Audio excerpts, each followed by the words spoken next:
días a todos, Dios les bendiga. Hoy vamos a hablar de Jonás. A unas semanas de la presentación de uno de mis más recientes libros sobre Jonás. Este sermón yo ya lo había predicado aquí en Portales hace varios años. Pero como dicen los jóvenes, ahora está recargado. Así es que voy a compartir con ustedes esta reflexión. Este es un libro que a mí me apasiona. Pues debió haberse presentado ya, pero bueno, ha habido un retraso con la editorial. Por supuesto que se va a presentar aquí en Portales. Y el título del libro es Más allá del gran pez. Pero uno de los capítulos le he titulado yo El fracaso del éxito. Porque ¿es posible que haya gente que lo tiene todo para ser feliz y no lo disfrute? Sí. Vivimos en una época en que hay mucha gente exitosa, mucha gente le va bien, pero vive en una infelicidad bastante curiosa. Tiene familia, tiene salud, tiene estudios, tiene todo, y ¿estás contento? ¡No! Bueno, ¿qué quieres? ¿Qué quieres? Jonás es el caso del más grande evangelista de la historia. Y sin embargo, cuando tiene éxito, no lo disfruta. No sabe disfrutar los espacios de felicidad. Y nosotros hoy vemos mucha gente que no sabe disfrutar los espacios de felicidad que Dios le da. Y no sabe cuándo los va a perder. No sabe cuándo los va a perder. Por eso el día de hoy el tema se titula El fracaso del éxito. Evidentemente que es una frase provocativa con toda la intención de fastidiar. Y mis queridos hermanos, nosotros vivimos en una sociedad de gente insatisfecha. Yo estoy asombrado del nivel de insatisfacción de la sociedad contemporánea. Miles de personas experimentan grandes éxitos en sus vidas. Buen trabajo, salud, familia. ¿Estás contento? No. No. Bueno, ¿qué es lo que quieres? ¿Qué es lo que buscas? Rascando por aquí, rascando por allá. En las sociedades de primer mundo, uno ve cómo la gente es tal la insatisfacción que las clases preparadas están buscando en la brujería. Pero esto es increíble. ¿Cómo puede ser? Es decir, están buscando soluciones grotescas en prácticas que uno dice, no es posible que esto esté sucediendo en esta época, pero pasa. Sin embargo, parece que mucha gente no sabe disfrutar la bonanza. No sabe disfrutar cuando le va bien. Ya nada más con que tenga salud. El otro día, esta semana, fui al hospital de neurología. Alguien me llamó para ir al hospital de neurología. Una persona que hace 15 días estaba bien, doctor. Y en 15 días ya traía un problema, obviamente. Ya traía un problema. Pero no lo sabía. Y en 15 días le dijeron, usted mejor llame al pastor porque quién sabe si pase esta noche. ¡15 días! ¿Cómo sabes tú que vas a estar mañana? ¿Por qué no disfrutas lo que Dios te da hoy? Amén. ¿Por qué no disfrutas lo que tienes a tu lado? Amén. ¿Por qué estás duro y dale? Con no disfrutar los espacios de felicidad que Dios nos da. Esta historia de Jonás es una historia que gira en torno a la infelicidad cuando a uno le va bien. Dice uno, pero oiga, yo soy infeliz cuando me fastidia la vida. Pero ¿sabías que hay muchísima gente que tiene un problema muy grave de infelicidad? Es proclive a la infelicidad. Porque los seres humanos no estamos hechos para estar sin Dios. Amén. No estamos hechos para estar sin Dios. Y la sociedad secular nos aparta del Señor y te inventa propuestas. El otro día, un joven ateo, con una rabia y con una furia hablaba en contra del Señor. Bueno, y si no existe, ¿por qué te enojas tanto? Es decir, si de verdad no existe, ¿por qué te provoca tanta rabia? Ese resentimiento que traes no parece de algo, de referirse a algo que no existe. Más bien, tú tienes un odio y una rabia contra algo que sabes perfectamente que está ahí. Mis queridos hermanos, Jonás fue un profeta con grandes ventajas, con grandes ventajas. Yo en mi libro hago una descripción histórica sobre el momento en el que vive Jonás. Es un personaje único, único. Ningún profeta de la Biblia es más exitoso que Jonás. Ninguno de las escrituras. El nombre de él significa paloma, Jonás, Iona. En hebreo es Jonás. En su momento tuvo condiciones sumamente atractivas para predicar. ¿Por qué? Porque a la mayoría de los profetas, los reyes de Israel los estaban fastidiando. Los estaban fastidiando, no les gustaba la manera en la que el profeta o los profetas les predicaban. Pero a Jonás le toca predicar en un ambiente de apoyo, de aceptación de parte de su pueblo. Y entonces dice la Escritura, ahí en Jonás capítulo 1, que hay una ciudad en aquel momento alucinante. La ciudad se llama Nínive.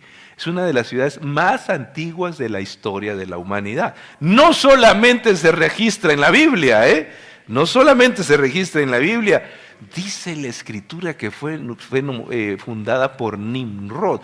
Allá en Génesis, usted va a los capítulos 9, 10 de Génesis, allá aparece que Nimrod funda Nínive en lo que hoy, muy cerca de lo que hoy es Irak, muy cerca de lo que hoy es ese territorio, y se localizaba al margen oriental del río Tigris, a unos 885 kilómetros de Samaria, lejísimos. Y en aquel entonces no vaya a pensar, sí pastor, Monterrey está aquí a 900 kilómetros, en coche, ¿no?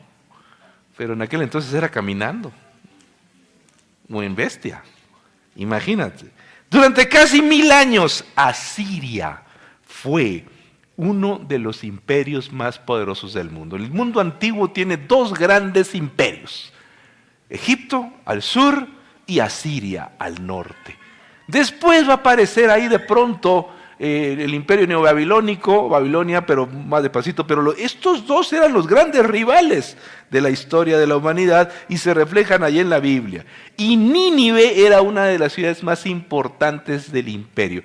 En el momento de la historia de Jonás todavía no es la capital, pero lo va a ser muy pronto. Pero allí en Nínive había un palacio real. La ciudad era imponente. Representaba el mayor desafío para el mensaje de salvación y sus habitantes gozaban de las mejores condiciones de vida de aquella época. Imagínate, los asirios eran los dueños, los que gobernaban toda la región y su poder y su influencia varias veces llegó hasta Palestina, incluso hasta el propio Egipto. Había desarrollo económico, bienestar social, dominio sobre sus vecinos. Pero dice la Biblia que era una metrópoli, ¿cómo? Perversa. Le dice Dios a Jonás, levántate y ve a Nínive, porque su maldad ha subido delante de mí. Esa palabra maldad también se puede traducir en hebreo su dolor, su maldad, su dolor. Y aquí algunos intérpretes se dividen. Pero el hecho de que en una ciudad haya dinero no necesariamente quiere decir que todo está bien. Hay personas que dicen, pastores, que cuando hay trabajo y hay dinero, la gente se porta bien. Por favor, hermano, no me fastidies. No es cierto. Yo a este concepto le llamo las paradojas de la abundancia. La bondad no necesariamente está relacionada con la riqueza. Vea usted las zonas petroleras de México. Las zonas petroleras de México son un ejemplo que donde no hay valores, el dinero desborda la maldad de las sociedades. Las zonas petroleras, el que se hace rico es el dueño de la cantina, porque faltan los valores. Faltan los valores. El dinero se desarrolla, es bendición donde hay valores. Y no nada más ahí, en otros lugares. Por eso al petróleo le llaman los historiadores el excremento del diablo. Y mis queridos presentes, el dinero puede desbordar la maldad de una sociedad. Mis primeros años yo fui pastor en las zonas donde llegaba la Comisión Federal de Electricidad a dar trabajo a todo el mundo. La gente empezaba a recibir dinero y ya no le cuento lo que pasaba. ¿Qué historias? De no creerse cuando no hay valores. Cuando no hay valores, repartes dinero. Y ahí donde yo fui, pastor, me lo contó, la gente hacía rollito los billetes, se los fumaba. No me crea, yo lo vi. Daba el gobierno repartiendo dinero en aquellos planes de aquellas épocas. Y cuando una sociedad dedica la mayor parte de su dinero a la diversión y al entretenimiento, es la señal que esa sociedad ya ha entrado en decadencia. Es decir, una sociedad, una juventud que solo le importa divertirse, es una sociedad que no aporta nada. Cuando los jóvenes solo les importa el fútbol, solo les importa estar jugando como tontos ahí en el internet, solo les importa pasarlo bien. Hasta en la iglesia me dicen a mí, oh pastor, es que su sermón no es divertido. ¿Y quién te dijo que aquí vienes a divertirte? Aquí venimos a adorar, amén. Váyase a divertir al circo. ¿Quiere que yo haga un espectáculo por acá? Está bien que la cara no me ayude, hermano, pero aquí venimos a adorar, amén. Es que queremos pasarlo bien. ¿Quién te dijo que a la iglesia no vienes a pasar bien? Venimos a adorar. Yo también soy maestro. Y luego dicen los alumnos, es que su clase no es divertida. Oye, pues nada más querrás que me ponga la nariz roja. Pero aquí vienes a aprender, no a divertirte. El concepto de la diversión y el entretenimiento permea toda la sociedad, porque vivimos en una sociedad en decadencia. En decadencia. Los asirios, mis queridos presentes, llegaron a dominar toda esta región. Mire cómo acá tenemos a Nínive, acá está Nínive, tenemos de este lado, perdón, acá está Nínive, acá está Asur, eran las dos grandes ciudades de aquella época, y ellos dominaron toda la región hasta Egipto en diferentes momentos de la historia con diversos reyes. Los asirios fueron tremendamente crueles, conocidos por su crueldad. Unos 100 años antes de la aparición de Jonás, hubo un rey llamado Asurnasirpal. Asurnasirpal, la palabra Asur se toma de una de sus deidades. En el 883 antes de Cristo, y mire lo que pone. Esto lo puede uno ver en los museos. Sus hombres, jóvenes y viejos, tomé como prisioneros. A algunos les corté los pies y las manos, a otros las narices, las orejas y los labios. De las orejas de los jóvenes hice un montón, de las cabezas de los viejos construí una torre. Este bajorrelieve está en el museo. No aquí, por supuesto, pero uno cuando va a Berlín, a Londres o a París, ahí está. Ahí está. En el Museo del Louvre alguna vez tuve la oportunidad de estar, que es grandísimo, pero en uno de los sótanos está una zona dedicada a Asiria. Yo estaba con una emoción que no me cabía en el pecho. Y con el terror de mirar estas escenas de los asirios. ¿Dónde está Jonás en esta historia? Nosotros los historiadores consideran que está aquí exactamente. Más o menos entre el 750 y en el 760 antes de Cristo. Quiere decir que pudo haber llegado Jonás a Nínive con el reinado de Ashur-dan III o el reinado de Ashur-nirari V. Antes de estos reyes, en todo este periodo, hay algunos eventos extraordinarios que van a pasar en Asiria. Extraordinarios. Que usted puede leer en mi libro. No lo voy a contar ahora. Por ejemplo, dice la historia que hubo un eclipse. Y que cuando había un eclipse, todo está documentado, no crea que en fuentes religiosas, fuentes históricas. Cuando había eclipses, el rey moría. Por eso cuando el rey escucha a Jonás, es el primer interesado. Ellos creían que había un mensaje de los dioses. Los asirios habían perdido varios territorios y varias batallas. Y estaban muy espantados de lo que estaba sucediendo. La llegada de Jonás en este momento coincide con varios eventos en la vida de Asiria que a ellos los van a hacer más sensibles a la palabra de Dios. Todos los pueblos tienen un momento histórico para escuchar la palabra de Dios. Todos los pueblos, Dios sabe cuándo tocar el corazón de un pueblo, de una familia, de un vecindario y de una sociedad. Lo que hace 10 años parecía imposible en un lugar, hoy es posible gracias a Dios.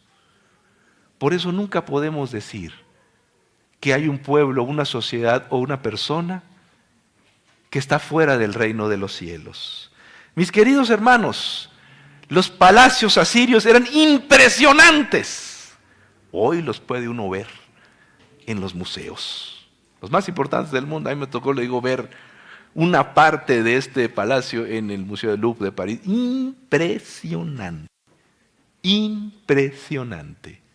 Y dentro de esas paredes bajo relieves están los relatos que se cuentan en la Biblia. Para algunos que dicen, esa historia de Jonás es puro cuento, es como va a decir, espérate, yo trato de demostrar con los libros de historia en la mano, no de hace 50 años, los más recientes, la historicidad del libro de Jonás y de su historia. En un momento, mis queridos hermanos, el juez decide que el tiempo de gracia se ha agotado. Su maldad ha subido contra mí, dice la palabra de Dios. Y uno de los grandes temas del libro de Jonás es el juicio de Dios.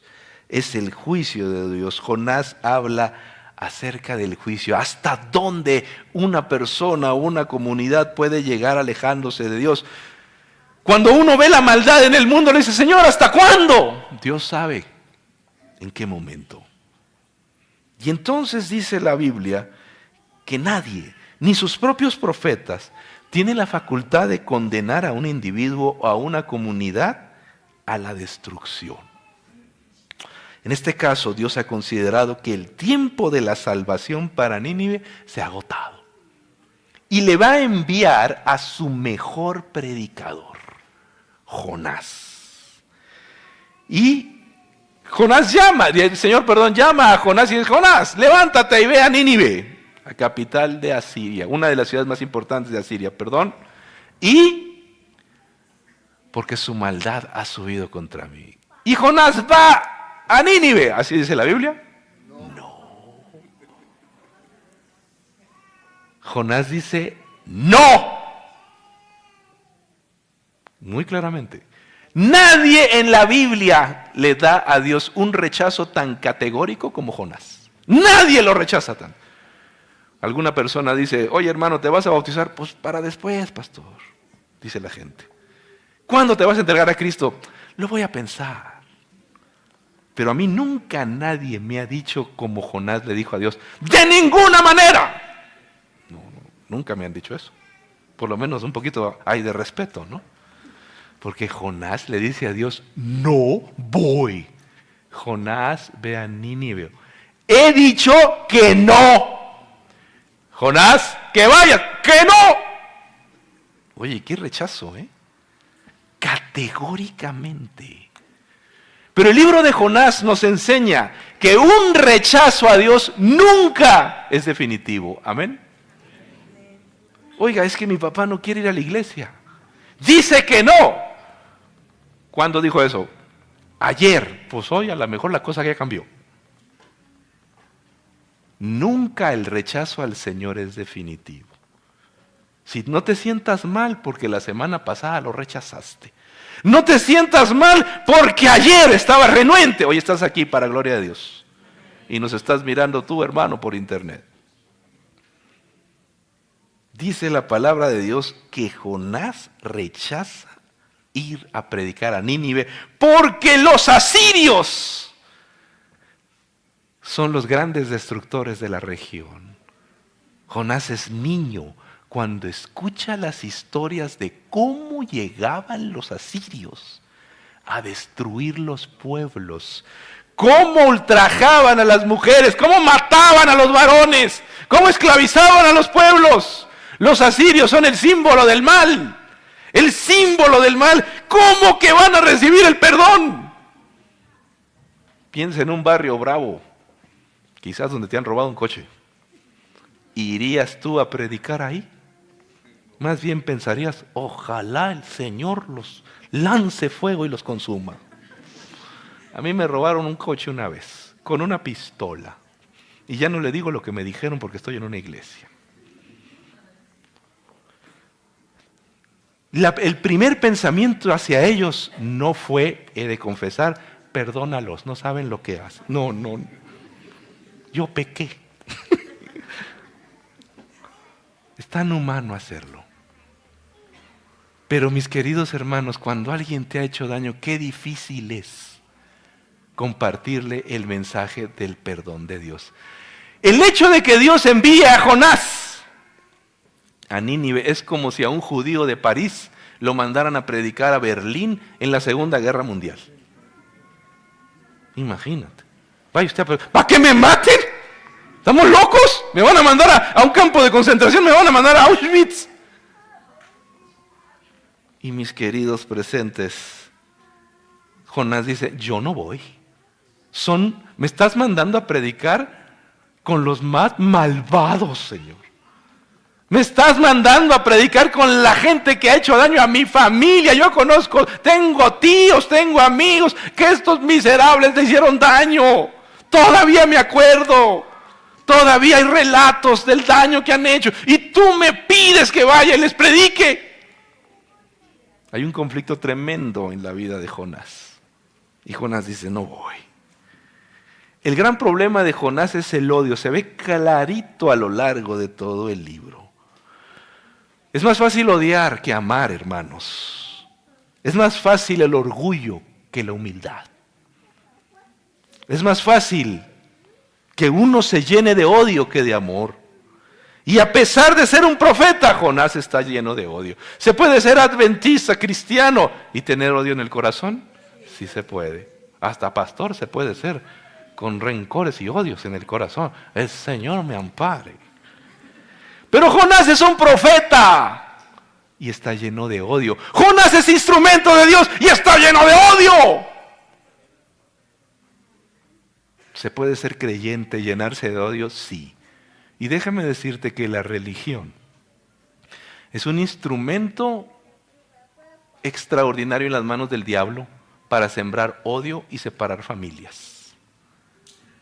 Cuidado, porque mal utilizada la fe siembra persecuciones y siembra odios. Ese no es el objetivo del evangelio, mis queridos hermanos.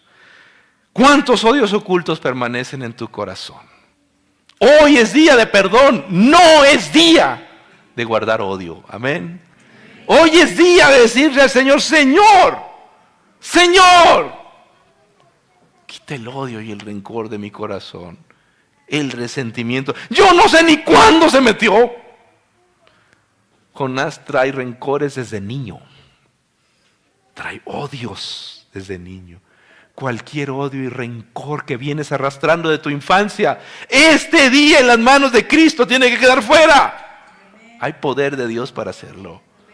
Es que a mí de niño me patearon mucho, pastor. Es que a mí de niño me hicieron esto, me hicieron aquello, hermano de mi corazón. En Cristo hay poder para sanar todo eso.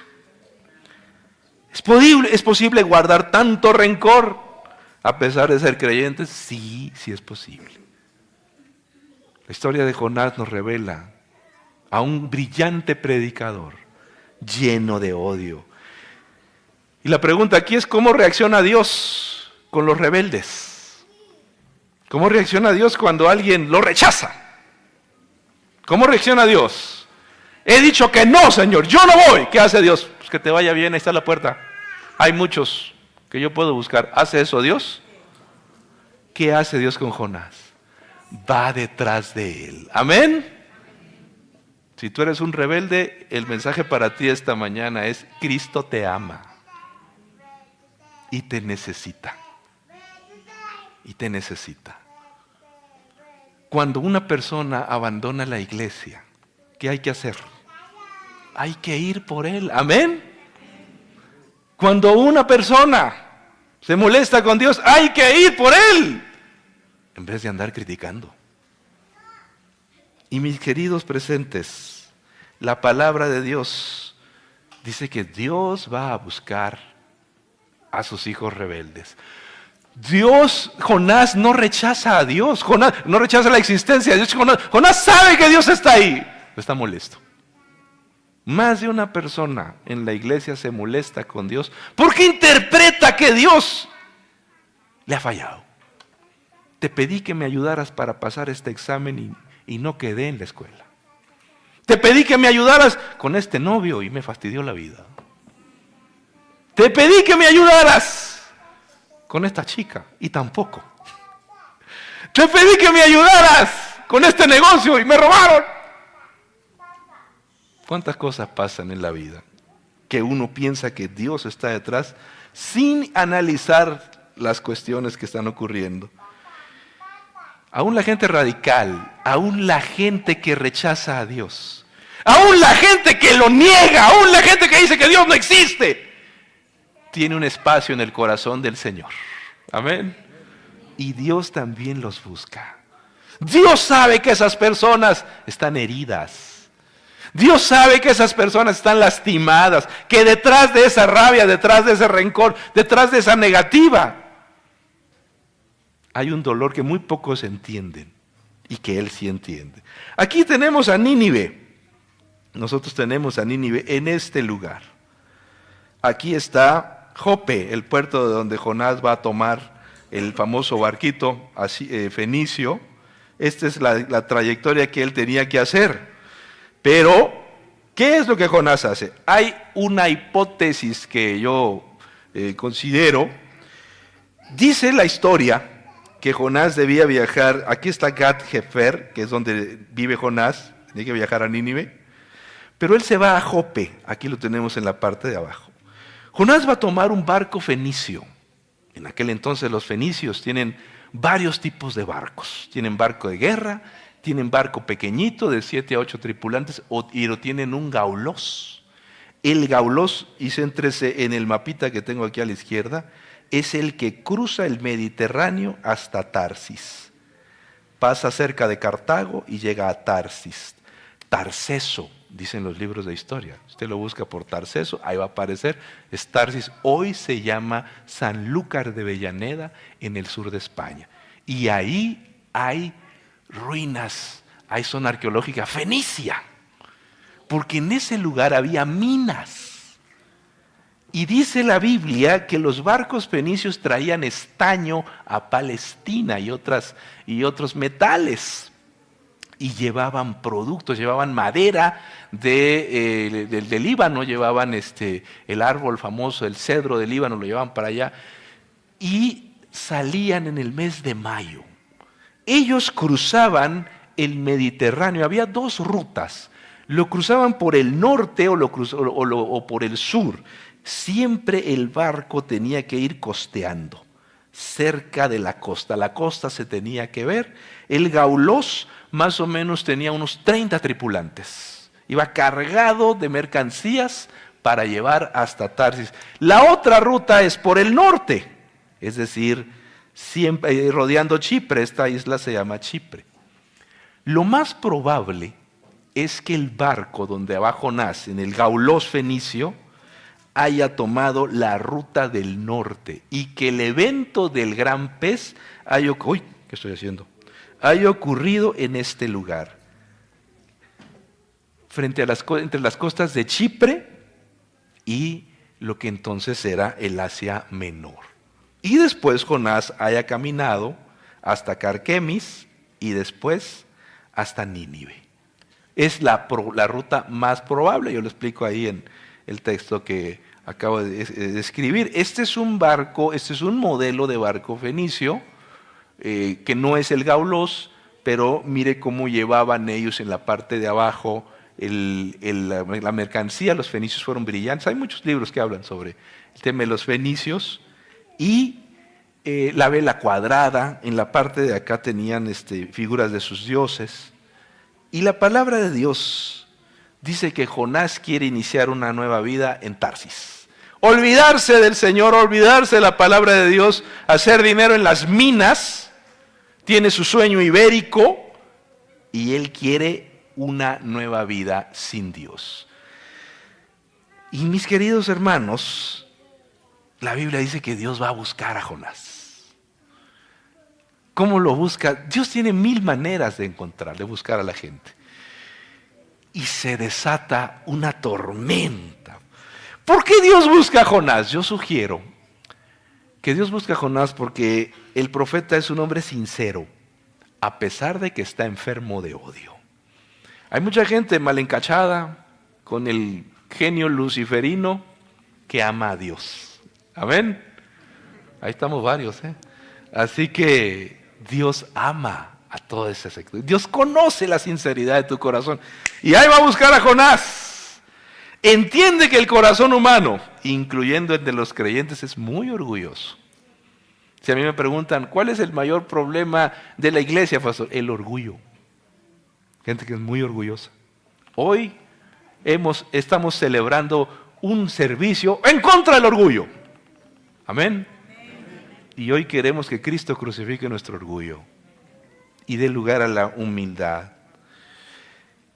Dios acepta cooperar con los orgullosos corazones humanos y tolera reacciones de esta naturaleza. Los berrinches que haya hecho Jonás, y Dios sigue ahí. Yo conozco señoritas, damas, muy orgullosas. Conozco caballeros muy orgullosos, que Dios los usa poderosamente y sigue trabajando en sus corazones. Tal vez la única manera de salvarlo es presionándolo para que cumpla su misión.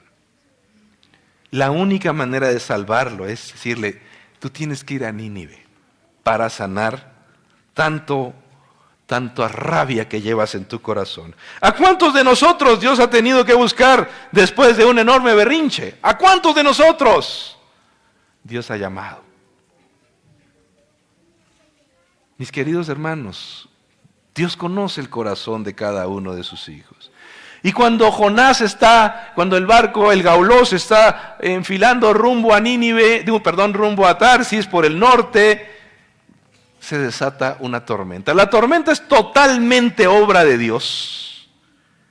Y la tormenta despierta la conciencia de los marineros. Los marineros fenicios viajaban a Tarsis entre los meses de mayo y septiembre. No lo hacían en otra fecha por el tema del clima. En la fecha que están viajando probablemente es entre mayo y septiembre, porque el barco no llegaba en un día, tardaba meses. Y de pronto se desata una tormenta en una época en la que no es común que haya tormentas. Y dice la Biblia que los marineros detectan que la tormenta tiene sesgos espirituales, que no es normal. y empiezan a orar. Primero empiezan a arrojar la carga, ya se perdió el viaje, arrojan la carga, ya ese viaje está perdido. Ahora lo que hay que salvar es la vida. Y empiezan a orar. Le piden a Jonás, van y lo despiertan. ¡Levántate! ¿Acaso le piden a Jonás que les ayude a tirar la carga? No. ¿Qué quieren que haga Jonás? ¡Ora a tu Dios! La pregunta es, ¿ora Jonás? ¡No! Berrinchudo, el Jonás es bien berrinchudo. Bien berrinchudo. ¡Jonás, ora! ¡No! Como algunos que otro hermano. Hermano, ora. ¡No! Estoy molesto con Dios. Como los niños. Mis queridos presentes. Dios te ama a pesar de que sea berrinchudo. Amén. La solución no es abandonar a Dios, sino encontrarse con Él. Pero Jonás no quiere encontrarse con Dios. Y a veces Dios usa todo tipo de mensajeros, dice la Biblia. En un momento en que los marineros ya no pueden con el asunto. Están desesperados. Jonás les dice, el barco dice la Biblia que ya se va, está a punto de partirse. Jonás les dice, la culpa la tengo yo. El problema soy yo. Hermano, cuando una persona, dicen los psicólogos que cuando una persona reconoce su responsabilidad, el 50% del tratamiento está arreglado. Pero la gente no quiere reconocer. El problema soy yo. No es tu mujer, ni tus hijos, ni tu jefe, ni tu país, ni el clima, ni tu género. El problema eres tú. El problema soy yo. Si yo cambiara, las cosas serían distintas. Amén. Jonás dice, yo tengo la culpa. Y les dice, yo soy hebreo. Y aquellos se quedan aterrados. ¿Y ahora qué hacemos? Y entonces Jonás, con una solución bastante barata, le dice, echadme al mar. Se arregla el problema. Eso sí es un intento de suicidio. Eso directamente es un intento de acabar con su vida. ¿Pero cómo te vamos a echar al mar? Parece que los marineros tienen más misericordia que el propio Jonás. A Jonás no les importaron los marineros, pero los marineros sí están preocupados por él. Y entonces dice la Biblia que lo arrojan al mar después de lucharon por llegar a la orilla, veían la orilla pero no pudieron llegar. Yo no sé cuántos de ustedes se han subido a una barquita o a un barco. Yo soy de la costa. Yo sé lo que es un barco en la noche y lloviendo. No te lo deseo. No te lo deseo. Hay gente que dice, pastor, pues no pasa nada. Súbete. Te quiero ver. Te quiero ver. Y hoy tienen motores. Entonces será con remos y velas. Mis queridos presentes, dice la Biblia que Jonás pide que lo arrojen al mar. Sabe que huir de Dios es inútil. Sabe que es Dios el que está detrás de la tormenta. Y entonces dice la Biblia que los marineros, pidiendo misericordia al Señor, lo lanzan al mar. Y en el mar lo está esperando un personaje que Dios manda. Dios tiene mensajeros hasta en el fondo del mar. La Biblia dice que es un gran pez. Nunca dice ballena, nunca dice ballena. Dice gran pez. Y la palabra grande, ahí si ustedes la van subrayando en los primeros capítulos de la Biblia del Jonás, Gadol en hebreo, se repite muchas veces. La ciudad es grande, el viento es grande, el pez es grande. Todos esos elementos son parte de la poética hebrea. Todas esas repeticiones no son pleonasmos, ni son pobreza de lenguaje como lo veríamos en español. Todo eso tienen la intención de destacar elementos del relato en la poesía hebrea. Queridos hermanos, dice la Biblia que un gran pez se lo devora. ¡No! Y empiezan algunos, que el Mediterráneo no hay ballenas o no hay peces grandes, eso no es verdad, no puede ser. Mire, por eso yo a mi libro le he titulado Más allá del gran pez, porque el famoso pez distrae. Mucha gente se queda con el animal y ahí se queda. Cálmate. El texto tiene mucho más que eso. No, que los peces... No, oye, hermano, si te vas a poner a discutir por el asunto de la lógica de los milagros en la Biblia, pues dime cuánta gente ha resucitado. ¿Es posible, es científico que un ser humano resucite? No. ¿Y nosotros creemos que Cristo resucitó? En la Biblia hay muchos elementos en el que es necesaria la fe para creer en el milagro. Pero, para los que fastidian y dicen, no se puede, sí se puede. En el siglo pasado se registra una persona, está registrado, está documentado, que cazando ballenas, una ballena se lo zampó. Y dice la historia que cuando atraparon a la ballena y la abrieron, ahí apareció el tipo. Y estaba vivito y coleando, blanco. Además del miedo de la piel. Y vivió, está documentado, pasó en Inglaterra. Pasó en Inglaterra, ahí está, yo lo documento en mi libro, todo el relato. Sí pasó. Dice, pero pastor, ¿cómo puede ser? Yo soy de la tierra de la ballena. Yo tengo naturaleza cetácea. Soy del Pacífico mexicano, tengo branquias. En el mes de febrero, ahora que fui a mi tierra, en el último momento de cerrar este libro, a encontrarme con mis grandes amigas de la infancia, las ballenas. Yo las he tocado. Tú vas ahí en el barco y las vas tocando. Ellas cantan. Las he visto vivas y las he visto muertas en la orilla del Pacífico mexicano. Impactante. Son tan grandes que ahí cabemos varios. Ahí, aún los que tenemos sobrepeso. Aún los que tenemos sobrepeso, Doc, ahí entramos varios. No, hombre, que más de 3. Yo he visto unas de 15 metros. Así es que, y conste que la Biblia no dice ballena, dice gran pez. La Septuaginta es la que utiliza el término cetáceo, y por eso algunos han traducido así, pero el texto masorético dice gran pez. A veces lo único que la gente necesita son condiciones para pensar. Jonás está 3 días sin internet.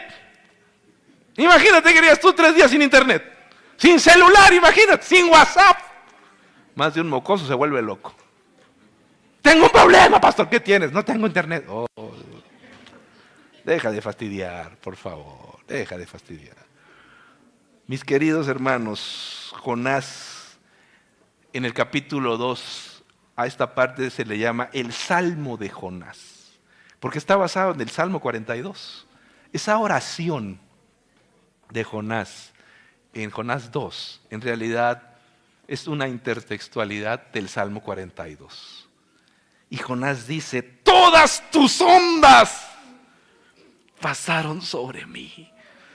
Todas tus ondas cayeron sobre mí.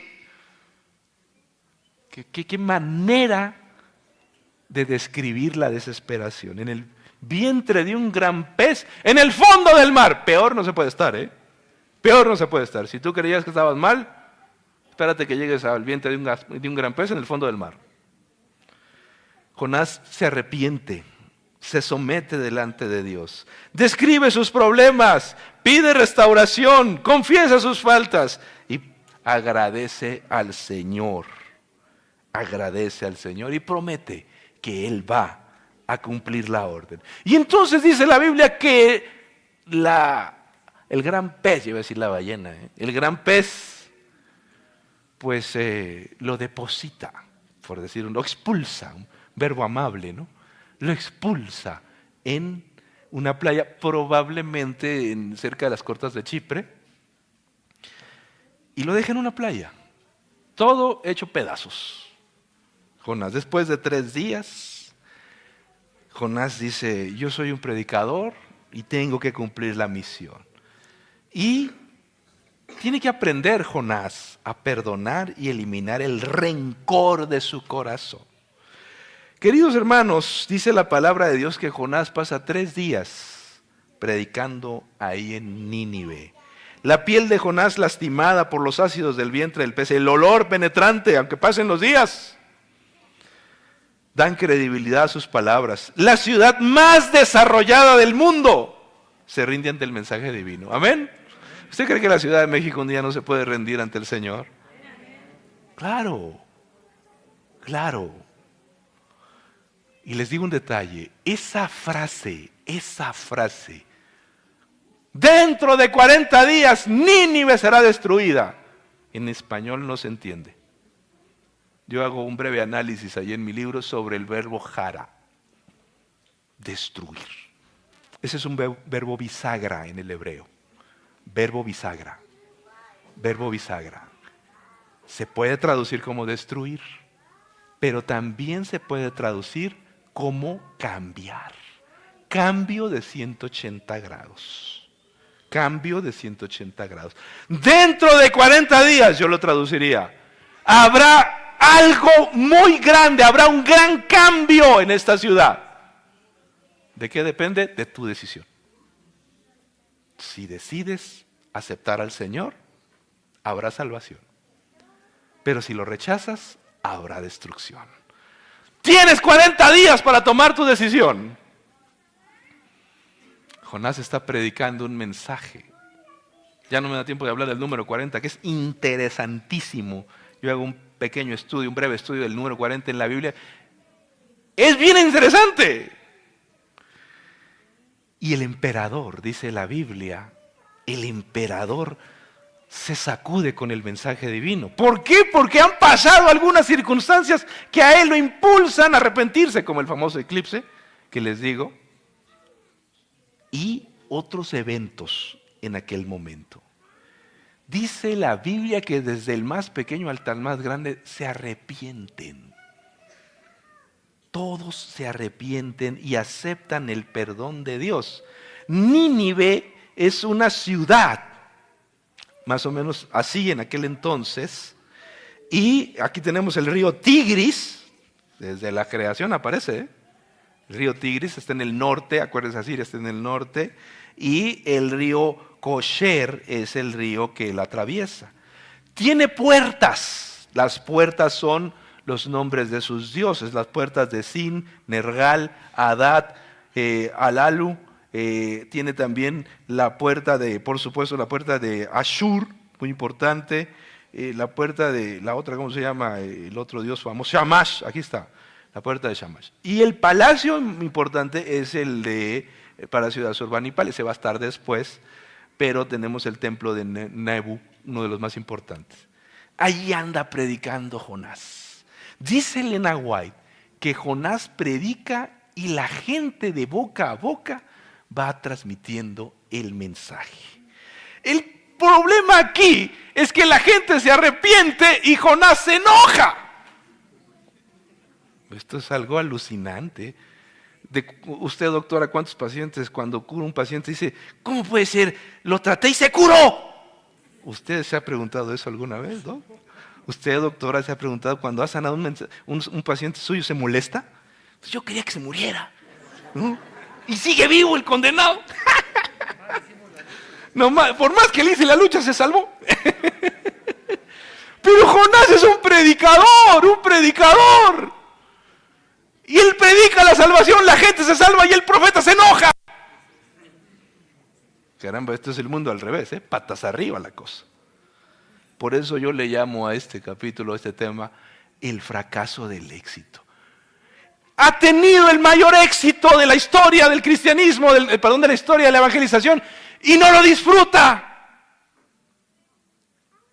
Dios acepta el arrepentimiento de Nínive, pero el profeta se siente profundamente frustrado al obtener el mayor éxito evangelístico de la historia. Dios te dio una familia, te dio niños, y hasta los niños te molestan. ¿Tú sabes cuánta gente no puede tener niños? Tú tienes uno y ya no lo aguanto, pastor. Tienes mujer, ya no la aguanto. Tiene esposo y lo quiere rifar. Mis queridos presentes, hay que saber disfrutar los espacios de felicidad. El problema no son los demás, hermano, el problema eres tú. Amén. Muy pocos dijeron amén. Voy a repetir la pregunta. El problema eres tú. está. Vamos en rumbo al perdón de Dios. Gloria al Señor. Jonás esperaba usar la palabra de Dios para canalizar sus odios y castigar a quienes él consideraba sus enemigos. ¡Ay de nosotros que usemos las Escrituras y el Evangelio para fastidiar a otros! Pero yo conozco más de uno, aquí no, por supuesto, allá lejos donde la gente es mala, que agarran a bibliazos a los demás. Agarran a Biblia, el sábado y ¡tum! La venida del Señor, ya darle con todo, para condenar, no para salvar. No hagamos eso. Dios es un Dios de amor. Y aún a los malos, aún a los perdidos y aún a la gente malvada de este mundo, que nosotros las hemos clasificado así, Dios tiene un mensaje de salvación. Dice la Biblia que Jonás está tan molesto que cuando termina la predicación se va a su palco VIP, una calabacera, y dice que hace tanto calor que Dios hace crecer una sombrita, una calabacera, y dice, ¡oh! Dice Jonás, amén, Señor, ya puedes empezar la matazón. Y él espera que caiga fuego del cielo y los mate a todos. Y él diga, amén. Mira cómo se achicharra aquel. O sea, no puede ser. Menudo corazón. Pero mis queridos presentes, dice la Biblia que la calabacera llega un gusanito por ahí, otro mensajero del Señor. Dios usa la naturaleza. Ya usó la tormenta, ya usó al gran pez, que es gigante, y ahora usa uno chiquito. Un gusano que se come la calabacera y hace un calor, hermano. Hace un calor que Jonás, el calor te pone de malas, ¿eh? Y luego si no llevas gorra, peor, o sombrero. Y está Jonás enojado. Y dice la Biblia que se enciende la ira de Jonás. Esa frase en el idioma original es, Jonás, agrégale 3 o 4 adjetivos. Jonás está enojadísimo. La traducción literal, Jonás está hirviendo de rabia, hirviendo de coraje, de rabia. ¿Por qué se enoja tanto? Y le dice a Dios, me quiero morir. Algún pecador en esta iglesia, espero que no lo haya dicho, cuando te agarre el tráfico ahí en el periférico, me quiero morir. Un día te lo va a conceder Dios, un día te lo va a conceder, así que deja de estar de boquifloja, querido hermano. Me quiero morir. Jonás lo dice literalmente. Ya no aguanto a estos niños, me quiero morir. Ya no aguanto a este hombre, me quiero morir. Espero que ya hayas juntado para tu cajón, por lo menos. Pero dice la Biblia que Dios, ese momento, imagínese a un niño berrinchudo, haciendo berrinche. Aquí los niños no hacen berrinche, por un niño santo, ¿no? En otras iglesias donde la gente es mala, ahí sí, los condenados no los aguanta uno. Pero dice la Biblia que Dios, ese relato es alucinante, ¿eh? Dios, yo me lo imagino cruzando los brazos y dices, ¿estás enojado, Jonás? ¡Sí! ¡Estoy muy enojado! Como hacen algunos niños, ¿no? ¿De verdad estás enojado? ¡Sí!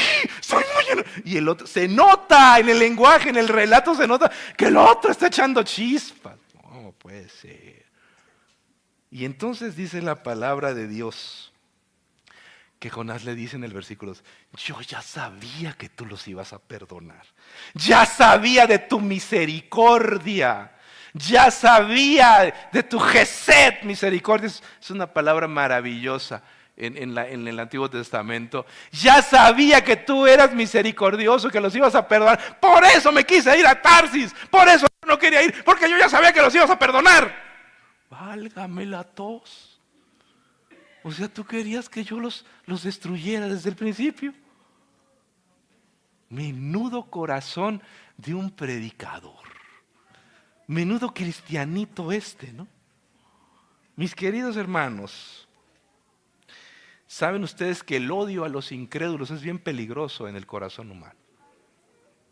no cultive el odio a los que piensan diferente. ¡Nunca! Amén. Es que esos son de otra religión. Que el Señor los bendiga y el Señor los cuide. Si quieren seguir en su fe, son libres. Nosotros no estamos para odiar a nadie. A nadie. Estamos para compartir la fe. Que aquellos dicen que son mujeres a pesar de ser hombres, oramos por ellos. Nunca sembrar el odio contra nadie. Contra nadie. Líbranos el Señor. Contra ningún ser humano. Levantar nuestras manos en lucha o en pelea. No. Jesús le dijo a Pedro, guarda tu espada. Es un mensaje para todos nosotros. Y mis queridos hermanos, Dios le dice a Jonás, oye, tú tuviste misericordia de esta calabacera. Tuviste piedad y no voy a tener yo piedad de toda esta gente. Niños, mujeres, y ojo con esto, el Señor incluye a los animales. Y los animales. Tú no tienes piedad de la gente y te preocupas más por algo que tú ni siquiera creaste, como la calabacera. Ahí no termina, ahí termina el libro de Jonás. Termina en una pausa. Aparentemente no se sabe el final, pero la historia nos dice que en aquellos años, pues los ninivitas aceptaron la palabra de Dios. Recuerda, 750, 753 antes de Cristo. ¿Quiénes eran los reyes de Israel o quiénes fueron los reyes de Israel? Pues Jeroboam II, que gobernó hasta el 753, Zacarías el año 753, Salum 752, Manahem, Peca, Pecayes y Oseas. Oseas, ahí se acaba la historia del reino del norte. Dice la Biblia que todos esos, hay una frasecita que traen al lado, ¿se acuerdan qué dice? Hicieron lo malo ante los ojos del Señor, todos. Y en el 722, la ciudad de Samaria, capital del reino del norte, fue invadida. ¿Por quién crees? Por los ninivitas. La destruyeron. Y no solo la destruyeron, dijeron, toda la población se va de aquí. Ellos tenían esa costumbre. Sacaban a la población y traían extranjeros a vivir. Masacraron a mucha gente. ¿Pero cómo, pastor, los ninivitas? Sí, los ninivitas, 722. 30 años antes, Dios había enviado un profeta para predicar su palabra. Habían aceptado el evangelio. Pero el pésimo testimonio de los hebreos hizo que ellos regresaran a sus malas prácticas.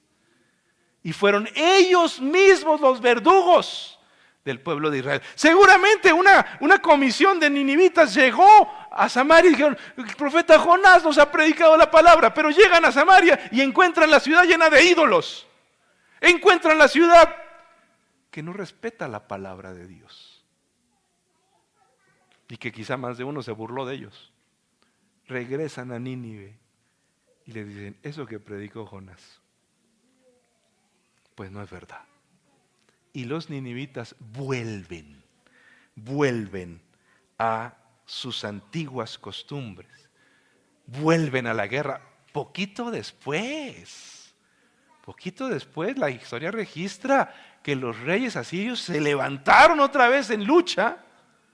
Y en el 722 Salmanasar V destruye la ciudad de Samaria y se acaba la historia del reino del norte. Ahí se acabó.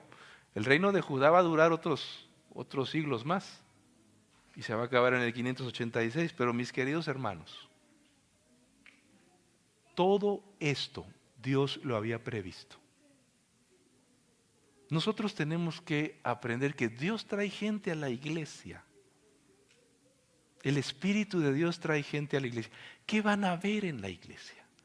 Que no sea nuestro mal testimonio lo que aleja a la gente de la iglesia. Y yo le digo hoy a mis hermanos que nos visitan, a nuestros amigos que están aquí, Si tú llegas a algo malo, algo negativo en el pueblo de Dios, un mal ejemplo, un mal testimonio entre los hermanos, yo te digo lo siguiente: no dejes tu salvación en manos de seres humanos. Amén. No dejes tu salvación en manos. Es que aquel se porta mal. Sigue adelante. Él o ella dará cuenta delante de Dios. ¿Cómo pones tu salvación en un ser humano? Los ninivitas tuvieron la salvación en las manos, pero el mal ejemplo de otros los confundió y se apartaron del Señor. Hoy nosotros tenemos la oportunidad de pedirle a Dios que nos quite los odios del corazón. Hoy es un momento, celebramos el rito de humildad y servicio de comunión para que Dios nos ayude a superar todo eso del corazón, mi querido hermano. Y yo quiero invitarles a todos ustedes a participar. No necesitas ser bautizado, no necesitas ser miembro de esta iglesia para participar del rito de humildad y la Santa Cena. Lo único que necesita es aceptar el perdón de Dios esta mañana. Pero que yo soy malo, pastor. Pues yo también. Bienvenido al club. Por eso necesitamos el perdón de Dios, para que Dios nos ayude a superar nuestros fallos. Si tú pudieras ser bueno por ti mismo, ¿para qué vienes a la iglesia? Porque venimos a la iglesia, venimos porque necesitamos ayuda del Señor. Así que ojalá que todos participen. Yo les he repetido el asunto de los niños. Si usted se hace responsable de los niños. Si el niño está muy chiquito y no entiende, no lo alborote. Pero si el niño puede entender, usted es el responsable de explicar las cosas. Si no, déjelo. Así que en este momento yo quiero invitar a los diáconos. Ya están listos los diáconos. Tenemos 3 espacios para celebrar Santa Cena. Los caballeros se van a lavar los pies del lado izquierdo, las damas del lado derecho, y los matrimonios, que a veces ahí donde se pone mejor la cosa, aquí al frente. Vamos a invitar a los que están sentados al frente que nos dejen el espacio para los matrimonios, y otra vez las damas del lado a mi derecha y los caballeros a mi izquierda. Pasen en este momento. Ojalá que todos participen, hermano. Dice la Biblia que los únicos que no debieran participar de esto son los que toman a juego, a burla,